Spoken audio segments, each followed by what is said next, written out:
नमस्कार दोस्तों, उम्मीद है कि आपको ये ज्ञान समझ में आ रहा होगा और जो परमात्मा के सच्चे हंस हैं, विवेकी हंस हैं, उनसे तो पूछने की ज़रूरत भी नहीं है मुझे कि आपको कुछ समझ आ रहा है कि नहीं आ रहा है।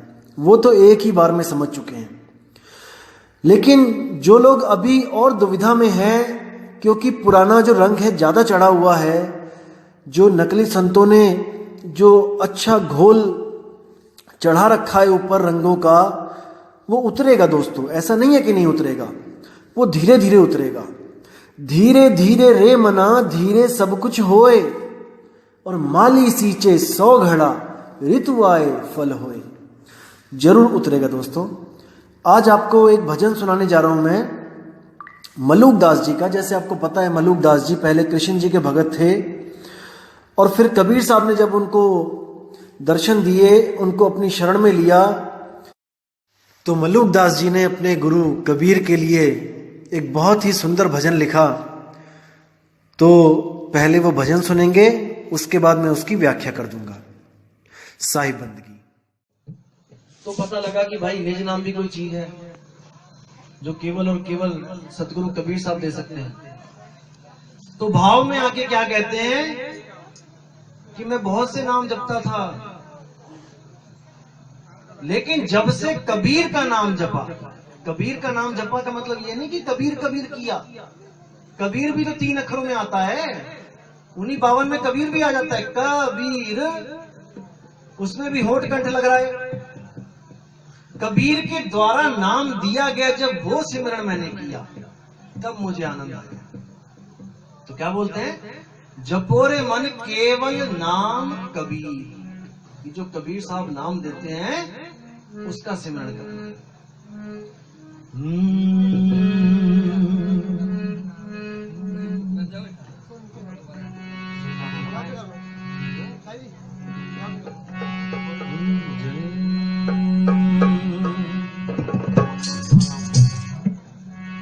जपोरे मन केवल नाम कबीर, जपोरे मन केवल नाम कबीर।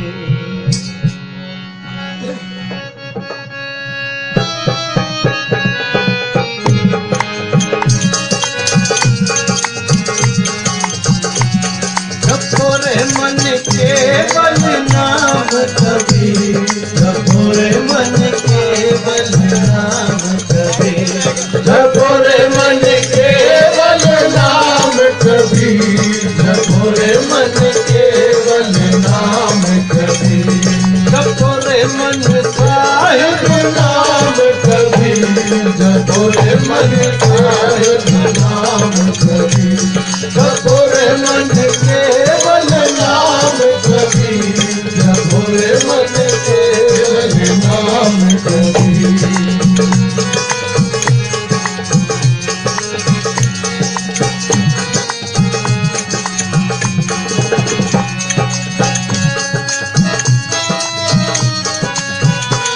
जपोरे मन केवल नाम कबीर।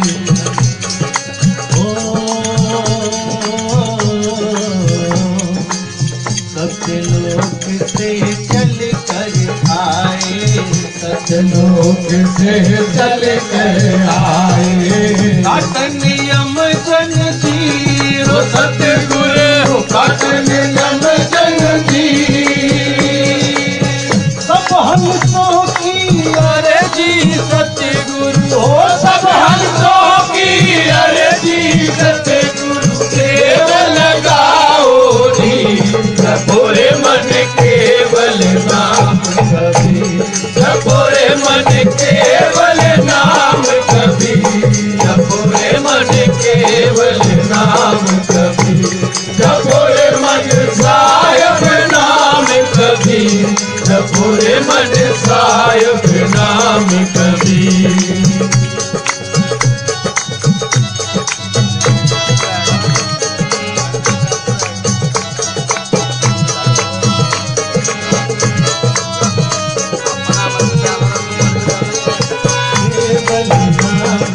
जपो रे मन केवल नाम कबीर, जपो रे मन केवल नाम कबीर। ओ एक समय गुरु बंसी बजाई, एक समय गुरु बंसी बजाई, कालंदरी के तीर धन गुरु, कालिंदरी के तीर, सुरनर मुनि सब चकित भये हैं, हो सुंदर मुनि सब जगत भये हैं, रुचि जय करियानी, जपो रे मन केवल नाम कबीर, जपो रे मन केवल नाम कबीर, जपो रे मन केवल नाम कबीर, जपो रे मन साहिब नाम कबीर, जपो रे मन साहिब नाम कबीर।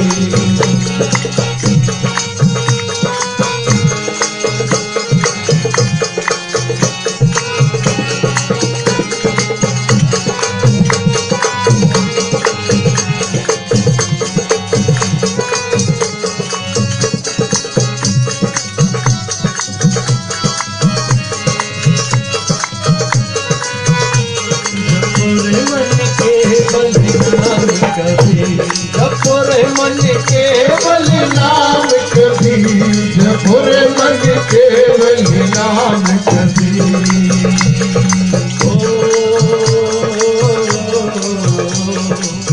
चार धाग से सतगुर न्यारे, चार धाग से सतगुर न्यारे, अजरो अमर शरीर धन गुरु, अजरो अमर शरीर, कोई काटे कोई अगन करावे, हो कोई काटे कोई अगन जलावे, फूल न पाया शरीर, जपो रे मन केवल नाम कबीर, जपो रे मन केवल नाम कबीर, जपो रे मन केवल नाम कबीर, जपो रे मन साहिब नाम कबीर, जपो रे मन साहिब नाम कबीर।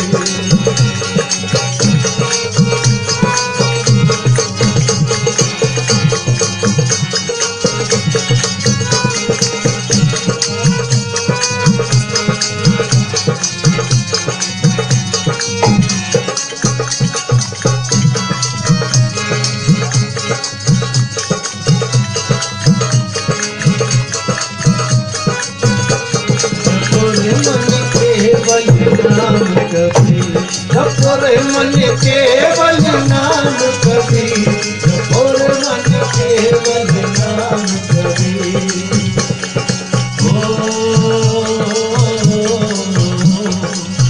काशी खज गुरु मग हरि आए, काशी सच गुरु मगे हरि आए, दोनों दीन के पीर धन गुरु, दोनों दीन के पीर, असमलुक सलूक कहते हैं, हो दस मलूक सलूक कहते हैं, हो जो खसम कभी, जपो रे मन केवल नाम कबीर, जपो रे मन केवल नाम कबीर, जपो रे मन केवल नाम कबीर, जपो रे मन साहिब नाम कबीर, जपो रे मन साहिब नाम कबीर, जपो रे मन केवल नाम कबीर, जपो रे मन केवल नाम कबीर, जपो रे मन साहिब नाम कबीर, जपो रे मन साहिब नाम कबीर, जपो रे मन साहिब नाम कबीर, जपो रे मन साहिब नाम कबीर, जपो रे साहिब नाम कबीर। बोले सतगुरु बंदी छोड़ कबीर साहिब की जय हो। क्या बताते हैं भजन में? अब क्या कहते हैं भजन में? जपो रे मन केवल नाम कबीर। केवल, विचार करना दोस्तों, केवल का मतलब होता है एक, केवल एक, ओनली वन। जैसे बाबा नानक कहते हैं एको सतनाम, बस दूसरा कुछ नहीं चाहिए। वही मलुकदास जी कह रहे हैं जपो रे मन केवल, यानी कि अब दूसरी किसी चीज की आस नहीं है, दूसरा कोई नाम नहीं चाहिए मुझे, केवल नाम कबीर। अब कई लोग सोचेंगे कि शायद ये लोग कबीर वाला नाम देते हैं, कबीर कबीर जपने को देते हैं। नहीं दोस्तों, कबीर भी 52 अक्षरों में आता है। क बी र, 3 नाम है, 3 अक्षर हैं, इससे कबीर बनता है। ये नाम कबीर भी तब बना था जब 52 अक्षर बने थे, उसके बाद कबीर नाम बना है, उससे पहले कबीर भी नहीं था। मतलब कबीर था लेकिन उसका नाम नहीं था। जो कबीर तत्व है वो नी तत्व था, लेकिन उसका नाम नहीं था। वो तब रखा गया जब वो इस दुनिया में आया, हमें समझाने के लिए।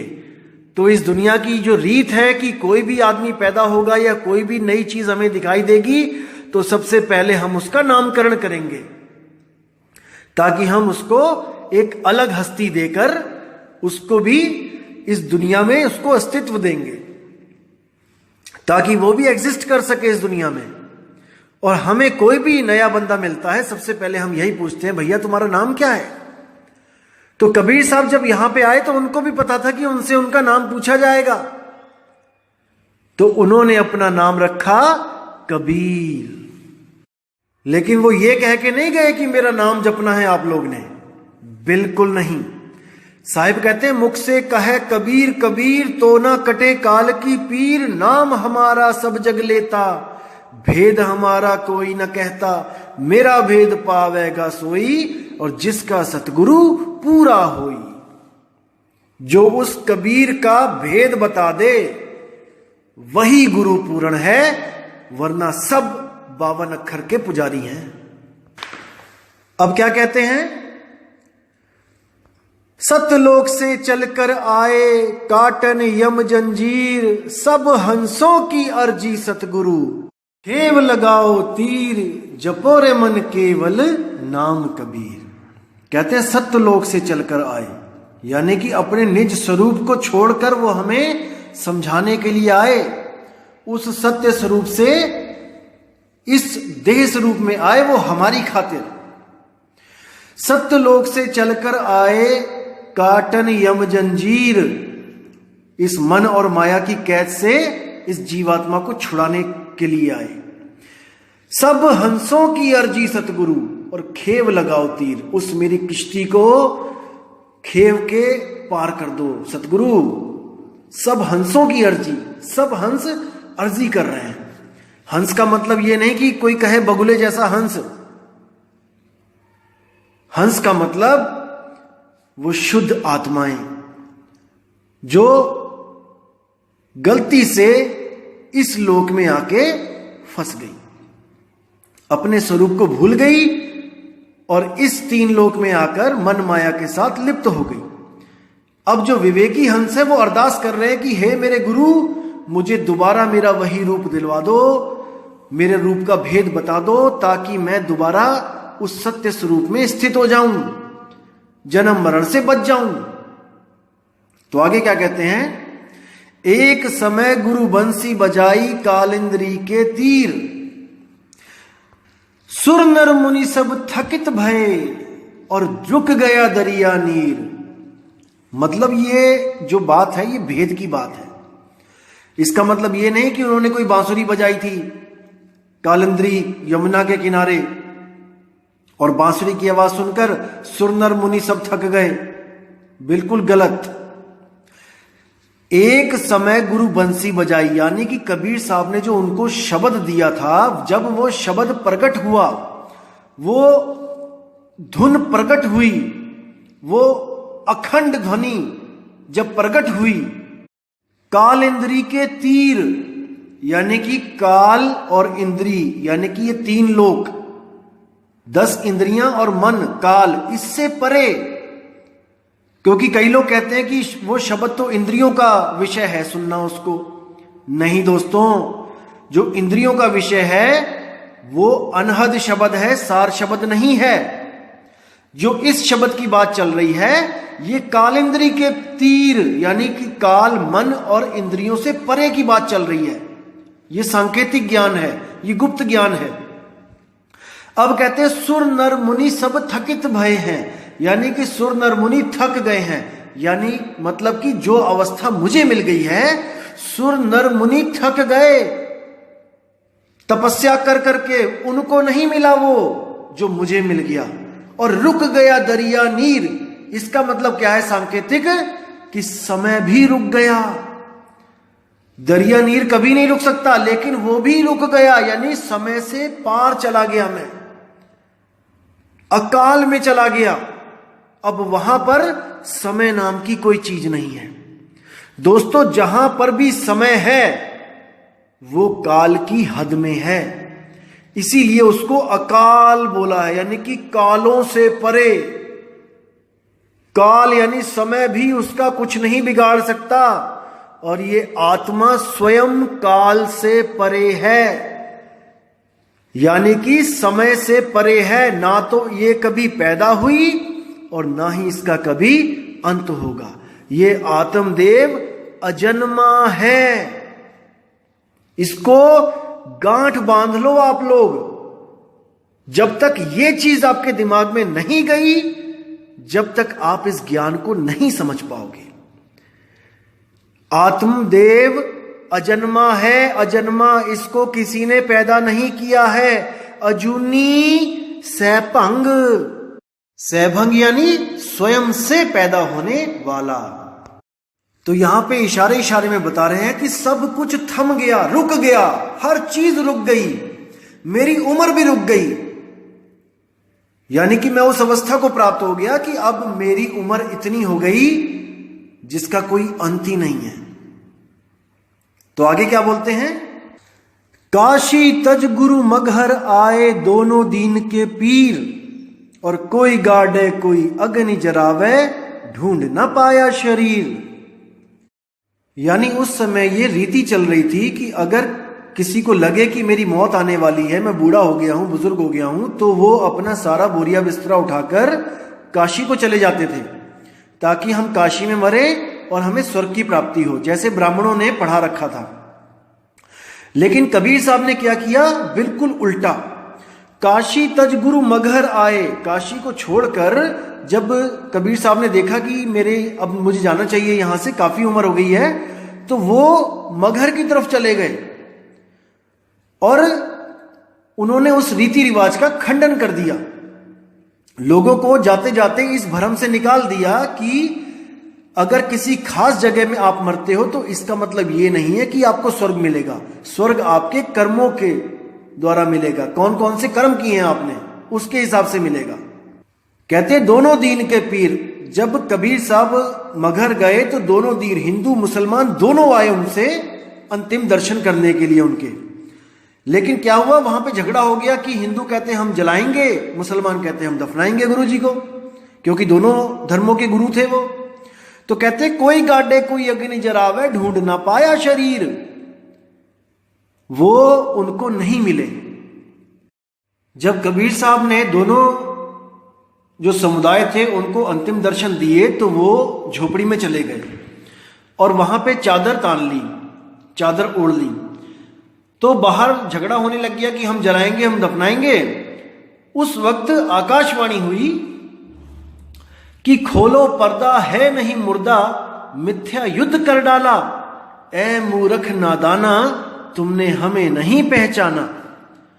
जब ये आवाज सुनी उन्होंने तो सब अंदर भागे गए और देखा कि चादर के नीचे कबीर साहब लेटे हुए हैं, पूरा ढका हुआ था उस वक्त शरीर पूरी चादर से।